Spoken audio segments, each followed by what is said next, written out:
السلام عليكم ومرحبا بكم في الفيديو رقم 4 من هذه السلسلة ديال لونتربريز et son environnement. من بعد ما شفنا la classification des entreprises selon la nature économique ou selon la taille. اليوم غادي نشوفوا آخر تصنيف وهو la classification juridique يعني selon la loi يعني التصنيف القانوني.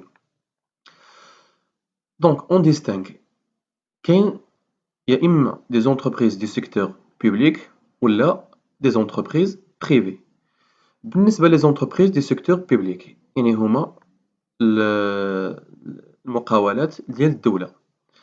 بالنسبة لهاد بالنسبة لهاد لي زونتربريز دي سيكتور بوبليك فهما كينقسمو لجوج ديال الأنواع، يا إما entreprise publique appartient en totalité à l'État 100% du capital، يعني هاد لونتربريز بوبليك فهي كتنتمي 100% للدولة، حيت الدولة اللي كتمولها 100%.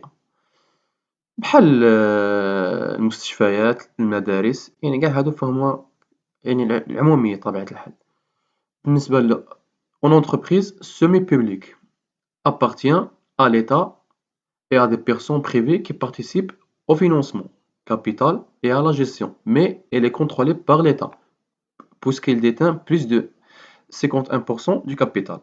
بالنسبة لهاد l'entreprise semi-publique فهي كتنتمي للدولة وواحد الأشخاص بريفي، يعني اللي كيساهموا في التمويل ديال ديك الكابيتال وفي التسيير ديالها، ولكن كتكون يعني الكونترول ديالها من طرف الدولة، يعني التتبع ديالها من طرف الدولة. بحال مثلا لو اف بي بي تي فهي سيمي بوبليك، حيت هي تابعة للدولة ولكن كاين الناس اللي كيفينونسيو دي زونتربريز بريفي.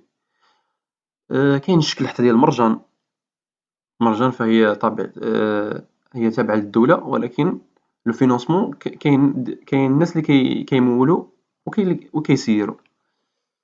بالنسبة entreprise privée où le capital est détenu à 100% à des personnes privées، هنايا ما كتدخلش كاع الدولة في التمويل، يعني بداك رأس المال ديال ديك لونتربريز. فهنايا كنلقاو ثلاثة الأنواع، يا إما entreprise individuelle، هنايا هاد لونتربريز individuelle كيكون يمتلكها شخص واحد appartient en totalité à une seule personne، دونك هو بحال هو اللي كيمول هو اللي كيسير، يعني كيكون شخص واحد. بالنسبة entreprise sociétaire فهنايا كيكونوا على يا إما كتكون كونطرا ما بين شخص أو أكثر من شخص، الأغلبية كتكون فوق جوج الأشخاص، يعني هما اللي كيسيروا هاد لونتربريز. بالنسبة لثالث شيء وهي لا كوبيراتيف. لا كوبيراتيف هي التعاونية، دوك الناس اللي كيبيعوا المنتجات الطبيعية، كيبيعوا دوك الأشياء ديال لي كوسميتيك، الأشياء ديال التجميل، أشياء يعني ديك بصفة عامة هي تعاونية. دونك كنكونو كملنا هنايا هاد السلسلة ديال لا كلاسيفيكاسيون دي زونتربريز. السلام عليكم ورحمة الله.